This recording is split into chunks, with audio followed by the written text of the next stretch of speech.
Telugu Desam party 2029 ఎన్నికల్లో ఓడిపోవడానికి ఇప్పటి నుంచే పునాది వేసుకుంటుంది. అందులో సొంత పార్టీ ఎమ్మెల్యేల వ్యవహార శైలి ఒకటైతే, రెండోది చంద్రబాబు నాయుడు ఇచ్చిన హామీలు, మూడోది చంద్రబాబు ఇచ్చినటువంటి అభివృద్ధి హామీలు. ఈ మూడు అంశాల్లో చంద్రబాబు నాయుడు 2029 ఎన్నికల్లో దారుణంగా ఓడిపోబోతున్నారు. ఈ మూడు అంశాలే చంద్రబాబు ఓటమికి పునాదిగా మారబోతున్నాయన్నది రాజకీయ వర్గాల్లో జరుగుతున్నటువంటి ప్రచారం. మొదటగా ఎమ్మెల్యేల వ్యవహార శైలి చూసినప్పుడు సొంత పార్టీ ఎమ్మెల్యేలే తెలుగుదేశం పార్టీ 2029 ఎన్నికల్లో ఓడిపోవడానికి కారణం అవుతున్నారు. ఎందుకంటే ఎమ్మెల్యేలు ఎంపీల మధ్య వివాదాలు రోజు రోజుకు పెరుగుతున్నాయి. కొన్ని చోట్ల బహిర్గతం అవుతున్నాయి, కొన్ని చోట్ల లోపనే ఇద్దరు కూడా ఘర్షణ పడుతున్నటువంటి పరిస్థితి.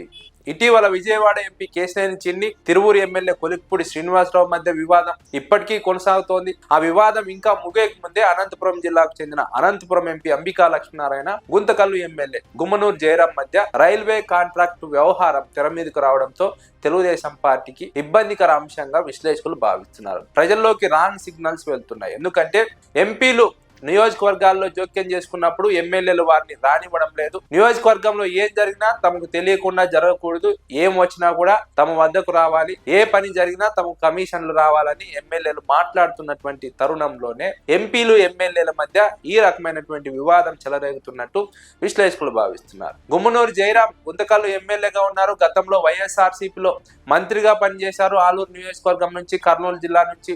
ఆ తర్వాత తెలుగుదేశం పార్టీలో చేరారు. గుంతకల్లు ఎమ్మెల్యేగా పోటీ చేసి గెలిచారు. ఇప్పుడు అక్కడ అంతా తమదే రాజ్యం, తాము చెప్పినట్టే వినాలి అంటూ గుమ్మనూరు జయరాం ఆయన సోదరులు వ్యవహరిస్తున్న తీరు తెలుగుదేశం పార్టీకి ఇబ్బందికరంగా మారింది. ప్రజల్లోకి రాంగ్ సిగ్నల్స్ వెళ్తున్నాయి. ప్రజల్లో తీవ్రమైనటువంటి వ్యతిరేకత గుమ్మనూరు జయరాం పైన పెరుగుతున్నట్టు విశ్లేషకులు అభిప్రాయపడుతున్నారు. ఎంపీ అంబికా లక్ష్మీనారాయణకు సంబంధించిన కాంట్రాక్టర్ రైల్వే కాంట్రాక్ట్ పనులు గుంతకల్లు నియోజకవర్గంలో 7 కోట్లకు సంబంధించి అక్కడ చేస్తామంటే ఎమ్మెల్యే గుమ్మనూరు జయరాం తమకు 70 లక్షల కమిషన్ ఇచ్చి పనులు చేయాలంటూ హుకుం జారీ చేయడం, అధిష్టానాన్ని చెప్పినా వినకపోవడం ఇప్పుడు తెలుగుదేశం పార్టీ పరువు బజారుకు ఇచ్చింది.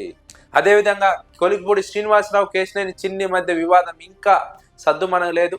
ఆ వివాదాన్ని సద్దుమణిగే ప్రయత్నం చేసినా సాధ్యం కాలేదు. ఇదే తెలుగుదేశం పార్టీని ఇబ్బంది పెడుతుంది. తెలుగుదేశం పార్టీ పుట్టి ముంచబోతోంది.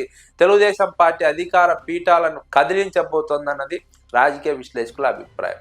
చాలా చోట్ల ఎమ్మెల్యే వ్యవహార శైలి ఇదే విధంగా ఉంది. ఎమ్మెల్యేలు ఇష్టారాజ్యంగా వసూళ్లకు పాల్పడుతున్నారు. ఎన్నికల్లో ఖర్చు చేశాం, పార్టీకి ఫండ్ ఇచ్చాం, ఇప్పుడు వసూలు చేసుకోకపోతే ఎలా అంటూ ఎమ్మెల్యేలు బరి తెగించి మరి ప్రజల మీద పడుతున్నారు. సొంత పార్టీ వారిని కూడా వదలడం లేదు. ఇదంతా కూడా తెలుగుదేశం పార్టీకి తీవ్ర వ్యతిరేకగా మారుతోంది. ఏ సర్వే చూసినా ఎమ్మెల్యేల పనితీరు పైన తీవ్ర విమర్శలు వస్తున్నాయి. ఏ సర్వేలో చూసినా ఇప్పుడున్నటువంటి టీం ఇలాగే ఎన్నికలకు వెళ్తే దారుణంగా ఓడిపోతారు, డిపాజిట్లు కూడా రావు అన్నది చాలా సర్వేల్లో తెలియవచ్చినటువంటి అంశం. అదేవిధంగా చంద్రబాబు నాయుడు ఎన్నికల్లో హామీలు ఇచ్చాడు, విరివిగా హామీలు ఇచ్చారు అధికారంలోకి రావడానికి. అధికారంలోకి వచ్చిన తర్వాత ఆ హామీలను అమలు చేయడంలో పూర్తిగా విఫలమయ్యారు. ఏ ఒక్క హామీని కూడా పూర్తి స్థాయిలో అమలు చేయలేదు. ఫలితంగా ప్రజల్లో తీవ్రమైనటువంటి వ్యతిరేకత పెరిగింది. సూపర్ 6 హామీలు ఏవి కూడా సక్రమంగా పూర్తి చేయకపోవడం కారణంగా ప్రజల్లో అసహనం పెరిగింది, అసంతృప్తి పెరిగింది. ఏమాత్రం కూడా ప్రజలు చంద్రబాబు పాలన పట్ల సంతృప్తితో లేరు. ఫలితంగా వచ్చే ఎన్నికల్లో ఈ అంశం దారుణంగా దెబ్బతీయబోతోందన్నది జరుగుతున్నటువంటి మరొక ప్రచారం. అదేవిధంగా చంద్రబాబు ఇచ్చినటువంటి అభివృద్ధి హామీలు, అమరావతి నిర్మిస్తామన్నారు. ఇప్పుడు అమరావతి నిర్మించకపోతే ఖచ్చితంగా ప్రజలు తీవ్రంగా తిరగబడే అవకాశం ఉంటుంది. మళ్ళీ చంద్రబాబు నమ్మే పరిస్థితి లేదు. ఎందుకంటే 2 సార్లు అవకాశం ఇచ్చారు అమరావతి నిర్మిస్తారని.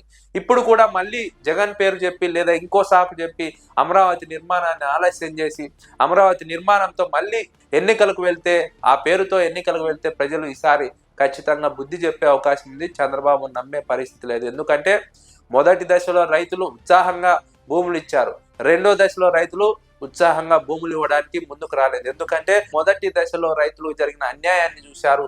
ఆ అన్యాయాన్ని చూసిన తర్వాత మళ్ళీ తమకు న్యాయం జరుగుతుందన్న నమ్మకం రెండో దశలో ఇవ్వడానికి రైతులు కలగలేదు.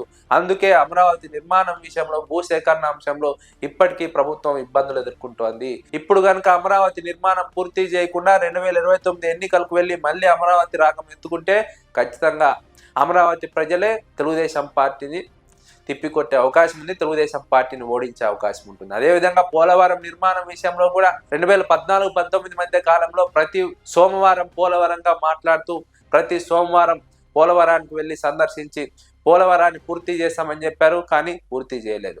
మళ్ళీ 2019 ఎన్నికల్లో అదే నినాదంతో వెళ్ళారు, కానీ ప్రజలు ఓడించారు. అది కూడా దారుణంగా ఓడించారు. 2024 ఎన్నికల్లో అధికారంలోకి వచ్చారు, పోలవరంని 2027-28లో పూర్తి చేస్తామని చెప్పారు, కానీ వాస్తవ పరిస్థితి పూర్తి చేసే విధంగా లేదు. కేవలం హామీలకు మాత్రమే పరిమితం అవుతున్నారు. ఎక్కడా కూడా కార్యరూపం దాల్చడం లేదు. ఫలితంగా ప్రజల్లో తీవ్రమైనటువంటి వ్యతిరేకత చంద్రబాబు ప్రభుత్వంపై ఏర్పడింది. ఈ ప్రభుత్వం ఒకటి ఎమ్మెల్యేలపై ఉన్నటువంటి వ్యతిరేకత, మరోవైపు చంద్రబాబు ఇచ్చిన హామీలు అమలు చేయడంలో విఫలమైనటువంటి నేపథ్యం, మరోవైపు మూడో అంశంగా చంద్రబాబు ఇచ్చినటువంటి అభివృద్ధి హామీలు, అమరావతి పోలవరం నిర్మాణం పూర్తి కాకపోతే 2029 ఎన్నికల్లో కూడా పోలవరం అమరావతి అంటూ ప్రజల్లోకి వెళ్తే తెలుగుదేశం పార్టీని తిప్పి కొట్టడానికి అవకాశం ఉంది.